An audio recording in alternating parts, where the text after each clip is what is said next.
722 ভোটে এগিয়ে রয়েছে তৃণমূল প্রার্থী। সরাসরি আমরা জানবো, আমাদের সঙ্গে সরাসরি রয়েছে আমাদের প্রতিনিধি সুব্রত পাল। সুব্রত, কি আপডেট রয়েছে তোমার কাছে লাস্ট? একেবারে পারমিটার, তোমায় জানিয়ে রাখি এই মুহূর্তে যেটা খবর রয়েছে, তৃতীয় রাউন্ডের গণনা শেষ হয়ে গেছে এবং তৃতীয় রাউন্ডের গণনা শেষে 14,690 ভোটে এগিয়ে রয়েছে তৃণমূল কংগ্রেসের প্রার্থী সনদ দে। এবং আমরা যেটা জানি যে এখানে চতুর্মুখী লড়াই হচ্ছে এবং আরজিকর কাণ্ডের পর এই রাজ্যের 5টি জেলা 6টি উপনির্বাচন হচ্ছে।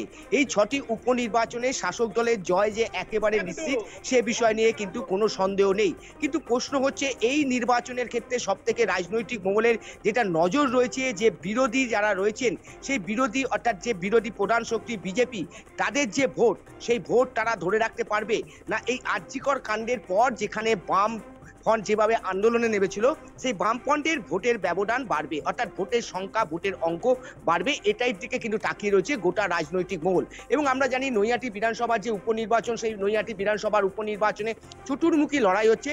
এখানে যেমন রয়েছে শাসক দলের তৃণমূল কংগ্রেসের প্রার্থী সনদ দে, ঠিক সেরকম রয়েছে বিজেপির প্রার্থী রূপক মিত্র এবং পাশাপাশি কংগ্রেসের প্রার্থী পরেশ সরকার এবং তার সাথে বামফ্রন্টের পক্ষ থেকে রয়েছে সিপিআইএম এর প্রার্থীও। অর্থাৎ এই চতুর্মুখী লড়াইতে যে বিরোধীরা রয়েছে সেই বিরোধীদের দ্বিতীয় স্থান কারা রাখবে। অর্থাৎ আমরা দেখেছিলাম যে শেষ যে এখানে লোকসভা ভোটের নির্বাচন হয়েছিল সেই শেষ লোকসভা ভোটের নির্বাচনে কিন্তু এখানে বিজেপি ছিল দ্বিতীয় স্থানে এবং বাম কংগ্রেসের জোট ছিল তৃতীয় স্থানে। অর্থাৎ এই উপনির্বাচনের পর যে সনদ দে এখনো পর্যন্ত তৃতীয় রাউন্ড শেষে 14,690 ভোটে এগিয়ে রয়েছে, তারপরে দ্বিতীয় স্থান কারা রাখবে। অর্থাৎ বিজেপি তাদের যে বিরোধী আসনের যে তকমা সেই বিরোধী ভোট তারা ধরে রাখতে পারবে না বামফ্রন্টের ভোট বাড়বে না কংগ্রেস আসাতে বামফ্রন্টের ভোট কমবে। এই যে পরিসংখ্যান এটার দিকেই কিন্তু তাকিয়ে রয়েছে গোটা রাজনৈতিক মহল। এখানে যে শাসক দলের জয় নিশ্চিত সে বিষয় নিয়ে কোনো প্রশ্ন নেই। যত রাউন্ড যাচ্ছে, প্রথম রাউন্ডের শেষে আমরা দেখেছিলাম যে 4,722 ভোটে এগিয়েছিল, দ্বিতীয় রাউন্ডের শেষে প্রায় 10,000-এর কাছাকাছি ভোটে এগিয়েছিল এবং তৃতীয় রাউন্ড শেষে আমরা যেটা খবর পাচ্ছি 14,690 ভোটে এগিয়ে আছে। অর্থাৎ যত রাউন্ড যাচ্ছে তত কিন্তু ভোটের ব্যবধান ক্রমশ বাড়ছে এবং জয়ের ব্যবধানও ক্রমশ বাড়ছে। সেই কারণে এই নৈহাটি বিধানসভার যে উপনির্বাচন সেই উপনির্বাচনে 21টি টেবিলে 10টি রাউন্ডের যে গণনা, সেই গণনা শেষে যে শাসক দলের প্রার্থী সনদ দের জয় নিশ্চিত সে বিষয় নিয়ে কোনো প্রশ্ন নেই।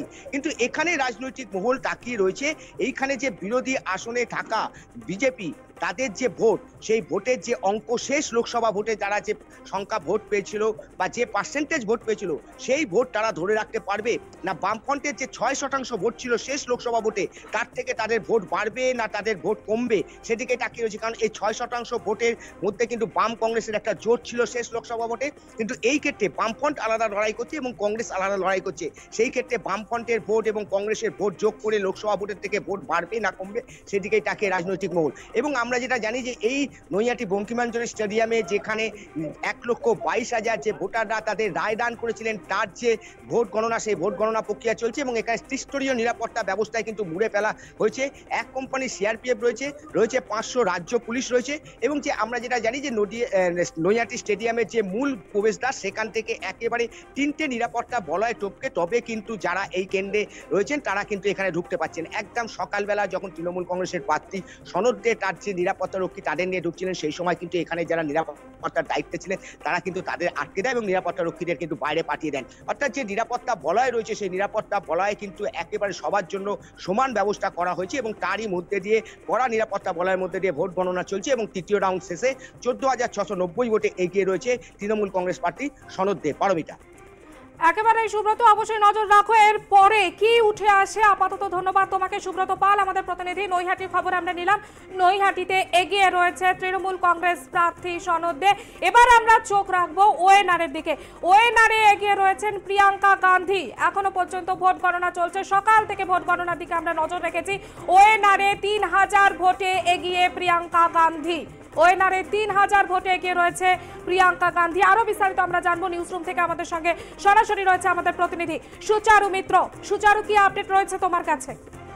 দেখো, দেশের বিভিন্ন প্রান্তে বিভিন্ন রাজ্যে বিধানসভা নির্বাচন, কোথাও আবার উপনির্বাচনের ফলাফল আসছে এবং এই মুহূর্তে তোমাকে জানিয়ে রাখি ওয়েনাড বিধানসভা কেন্দ্র, যে কেন্দ্র রাহুল গান্ধীর ছেড়ে যাওয়া, সেই কেন্দ্রে এগিয়ে রয়েছেন প্রিয়াঙ্কা গান্ধী। দ্বিতীয় রাউন্ড গণনা শেষে প্রায় 3,832 ভোটে এগিয়ে রয়েছেন তিনি।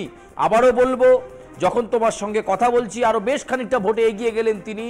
ওয়েনাড থেকে এগিয়ে রয়েছেন প্রিয়াঙ্কা গান্ধী এবং তিনি ৩,৮৩২ ভোটে এগিয়ে রয়েছেন।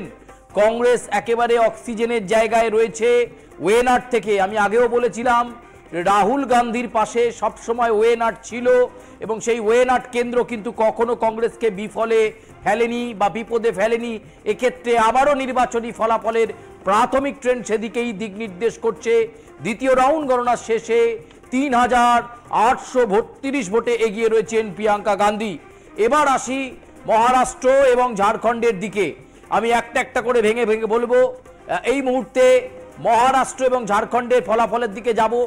বিজেপি মহারাষ্ট্রের ফলাফলের দিকে যদি তাকাও তাহলে এই মুহূর্তে 127টা আসনে এগিয়ে রয়েছে ভারতীয় জনতা পার্টি মহারাষ্ট্রে। এবং বুঝতেই পারছো কাঙ্ক্ষিত লক্ষ্যে পৌঁছানোর জন্য 288টা আসন, তার মধ্যে 288টা আসনের মধ্যে মহারাষ্ট্রে ভারতীয় জনতা পার্টি কিন্তু এই মুহূর্তে এগিয়ে গেছে 127টি আসনে। ফলে একটা চিত্তাকর্ষক লড়াই হওয়ার কথা ভাবা হয়েছিল। কংগ্রেস মহারাষ্ট্রে এগিয়ে রয়েছে 105টি আসনে, অন্যান্যরা এগিয়ে রয়েছে 4টি আসনে। আবার বলবো 127টি আসনে এগিয়ে বিজেপি মহারাষ্ট্রে, কংগ্রেস এগিয়ে 105টি আসনে, অন্যান্যরা এগিয়ে 4টি আসনে। মহারাষ্ট্রে শিবসেনা বনাম শিবসেনার লড়াই, এনসিপি বনাম এনসিপির লড়াই। সেখানে সবচেয়ে হেভিওয়েট প্রার্থী আদিত্য ঠাকরে, উদ্ধব ঠাকরের পুত্র। মুম্বাইয়ের ওরলি বিধানসভা কেন্দ্র থেকে প্রতিদ্বন্দ্বিতা করছেন আদিত্য ঠাকরে। সেই আদিত্য ঠাকরে তৃতীয় রাউন্ড গণনার শেষে একাধিপত্য বজায় রেখেই এগিয়ে চলেছেন। অন্যদিকে অজিত পাওয়ার, বারামতি থেকে অজিত পাওয়ার এনসিপির প্রার্থী, সেই অজিত পাওয়ারও কিন্তু বড় ভোটের ব্যবধানে এগিয়ে রয়েছেন। কিন্তু শুধু অজিত পাওয়ার বা আদিত্য ঠাকরের খবর দিয়েই থেমে থাকবো না। আরেকজন বলা যেতে পারে মুম্বাইয়ে বা মহারাষ্ট্রের রাজনীতিতে যিনি কিনা একটা গুরুত্বপূর্ণ ফ্যাক্টর, একনাথ শিন্ডে, তিনিও কিন্তু এগিয়ে রয়েছেন। এবং বেলা বাড়ার সাথে সাথে বিজেপি এগিয়ে থাকার নিরিখ বাড়াচ্ছে। মহারাষ্ট্রে 127টি আসনে এগিয়ে বিজেপি, 105টি আসনে এগিয়ে কংগ্রেস, 4টি আসনে এগিয়ে অন্যান্যরা। এবার চলে আসি আস্তে আস্তে ঝাড়খণ্ড। ঝাড়খণ্ডে কিন্তু একেবারে উলটপুরাণ হতে চলেছে। অর্থাৎ সকালবেলা মনে করা হচ্ছিল যে বিজেপি অনেকটা এগিয়ে যাবে, কিন্তু এখন দেখা যাচ্ছে ঝাড়খণ্ড জনমুক্তি মোর্চা, হেমন্ত সোরেনের দল 40টা আসনে এগিয়ে রয়েছে। হেমন্ত সোরেনের দল 40টা আসনে এগিয়ে রয়েছে, 30টা আসনে এগিয়ে রয়েছে বিজেপি। অর্থাৎ বুঝতে পারছো ঝাড়খণ্ডের রাজনীতিতে পরিবর্তনের ডাক দিয়ে ঝাঁপিয়ে পড়েছিল ভারতীয় জনতা পার্টি। হিমন্ত বিশ্ব শর্মা, জেপি নাড্ডা, অমিত শাহ থেকে শুরু করে একাধিক শীর্ষ নেতৃত্ব সভা সমাবেশ করেছেন। হেমন্ত সোরেনের বিরুদ্ধে দুর্নীতির ইস্যুকে সামনে রেখে প্রচার করেছেন। কাঁটে কাট টাক্কার এই মুহূর্তে ঝাড়খণ্ডে চলছে।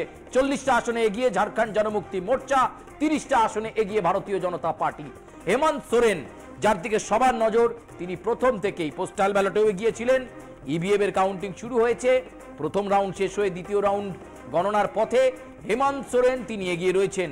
শুধু হেমন্ত সোরেনই নয়, তার পরিবারের অন্যান্য সদস্যরা যারা যারা নির্বাচনে প্রতিদ্বন্দ্বিতা করছেন প্রত্যেকেই কিন্তু এগিয়ে রয়েছেন। কিন্তু হেমন্ত সোরেনের দিকে একটা গুরুত্বপূর্ণ নজর ছিল।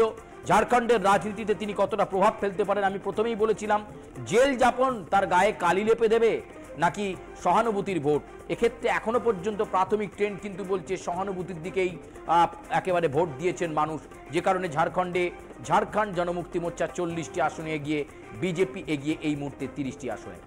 একেবারে সুচারু, অবশ্যই নজর থাক। আপাতত ধন্যবাদ তোমাকে। নিউজ রুম থেকে আমাদের প্রতিনিধি সুচারু মিত্র ছিলেন আমাদের সঙ্গে, এবং সুচারু যে আমাদের আপডেট আমাদের সামনে তুলে ধরলেন যে ঝাড়খণ্ডে জনমুক্তি মোর্চা এগিয়ে রয়েছে 40টি আসনে, তার পাশাপাশি এগিয়ে রয়েছে মহারাষ্ট্রে বিজেপি 127টি আসনে এগিয়ে রয়েছে। একনাথ শিন্ডে এগিয়ে রয়েছে, বারামতিতে অজিত পাওয়ার তিনি এগিয়ে রয়েছেন, এবং মহারাষ্ট্রে বিজেপি যেমন 127টি আসনে এগিয়ে রয়েছে, তার পাশাপাশি কংগ্রেস 105টি আসনে এগিয়ে রয়েছে, অন্যান্যরা 4টি আসনে এগিয়ে রয়েছে। রয়েছে। বাংলার যে 6টি বিধানসভার উপনির্বাচনের ফলাফলের দিকে আমরা নজর রেখেছি, সেদিকে এবার নজর রাখবো। সিতাইয়ের দিকে যদি আমরা নজর রাখি, সেখানে তৃণমূল কংগ্রেস প্রার্থী সঙ্গীতা রায় তিনি এগিয়ে রয়েছেন। প্রথম রাউন্ডের শেষে তৃণমূল প্রার্থী সঙ্গীতা রায় এগিয়ে রয়েছেন 14,133 ভোটে এগিয়ে সিতাই বিধানসভা কেন্দ্রে।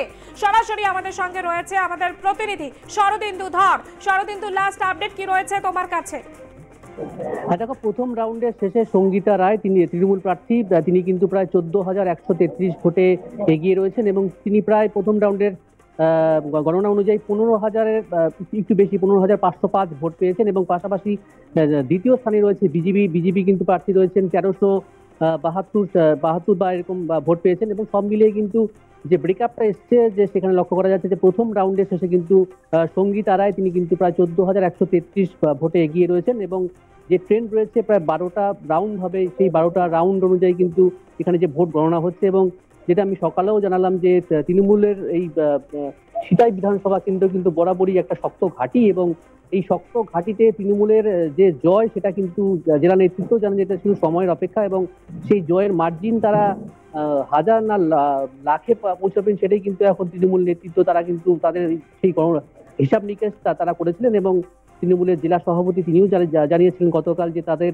প্রাথমিক হিসাব যে মোটামুটি যে তাদের যে শক্ত ভিত রয়েছে, বুথ স্তরে যাদের শক্ত তাদের সংগঠন রয়েছে, সেই শক্ত সংগঠন অনুযায়ী তারা প্রায় 1,20,000 বা তার থেকে একটু বেশি ভোটে যাদের জয়ের সম্ভাবনা রয়েছে। পাশাপাশি কিন্তু বিজেপিও কিন্তু ভোটের দিন নানান তারা সন্ত্রাসের অভিযোগ উঠেছিল, তারা বিভিন্ন জায়গায় তারা পোলিং এজেন্ট দিতে পারেনি, পাশাপাশি তাদের বিভিন্ন জায়গায় যারা বিরোধীদের মূলত বিজেপি অভিযোগ করেছিল তারা অনেক জায়গায় কিন্তু তারা সেখানে দলীয় পতাকা দিতে পারেনি এবং সব মিলে আজকে প্রথম রাউন্ডের যে ট্রেন্ড চলছে সেই ট্রেন্ড অনুযায়ী 14,133 যদি প্রথম রাউন্ডেই হয় তাহলে পরে আরো 12 রাউন্ড রয়েছে, সেই ক্ষেত্রে কিন্তু ভোটের যে মার্জিন সেটা মানে 1 লক্ষের উপরে হবে, সেটা কিন্তু এখনো পর্যন্ত কিন্তু প্রাথমিকভাবে বোঝা যাচ্ছে। একেবারেই শরদিন্দু, নজর রাখো। আপাতত ধন্যবাদ তোমাকে। আমরা সিতাই বিধানসভা কেন্দ্রের খবর নিলাম, সেখানে তৃণমূল কংগ্রেস প্রার্থী সঙ্গীতা রায় এগিয়ে রয়েছেন এবং বেশ খানিকটা ভোটে তিনি এগিয়ে রয়েছেন 14,133 ভোটে এগিয়ে প্রথম রাউন্ড শেষে। এবার আমরা নজর রাখবো হাড়োয়া বিধানসভা কেন্দ্রের দিকে। হাড়োয়া বিধানসভাতেও এগিয়ে রয়েছেন তৃণমূল কংগ্রেস প্রার্থী। হাড়োয়া বিধানসভা কেন্দ্রেও এগিয়ে রয়েছেন তৃণমূল কংগ্রেস প্রার্থী শেখ রবিউল ইসলাম। প্রথম রাউন্ডের শেষে তৃণমূল প্রার্থী পেয়েছেন 13,624 ভোট, আইএসএফ প্রার্থী পেয়েছেন 651 ভোট এবং সব মিলিয়ে দেখা যাচ্ছে প্রথম রাউন্ডে 13,023 ভোটে এগিয়ে রয়েছে তৃণমূলের রবিউল ইসলাম। হাড়োয়ার দিকে যদি নজর রাখি, হাড়োয়া বিধানসভা কেন্দ্রে এগিয়ে রয়েছে রবিউল ইসলাম এবং 13,023 ভোটে এগিয়ে রয়েছেন তৃণমূল কংগ্রেস প্রার্থী রবিউল ইসলাম। প্রথম রাউন্ডের শেষে তৃণমূল প্রার্থী পেয়েছেন 13,624 ভোট, আইএসএফ প্রার্থী পেয়েছেন 615 ভোট এবং সব মিলিয়ে প্রথম রাউন্ডে 13,023 ভোটে এগিয়ে রয়েছে তৃণমূলের রবিউল ইসলাম। হাড়োয়া বিধানসভা কেন্দ্র, যেখানে তৃণমূল কংগ্রেস প্রার্থী শেখ রবিউল ইসলাম, বিজেপি প্রার্থী বিমল দাস, আইএসএফ প্রার্থী পিয়ারুল ইসলাম এবং কংগ্রেস প্রার্থী হাবিব রেজা চৌধুরী। প্রথম রাউন্ডের শেষে তৃণমূল প্রার্থী পেয়েছেন 13,624 ভোট, আইএসএফ প্রার্থী হাড়োয়া বিধানসভা কেন্দ্রে পেয়েছেন 615 ভোট। সব মিলিয়ে প্রথম রাউন্ডে 13,023 ভোটে এগিয়ে রয়েছে তৃণমূলের রবিউল ইসলাম। বসিরহাট লোকসভা কেন্দ্রের অন্যতম বিধানসভা হাড়োয়া বিধানসভা।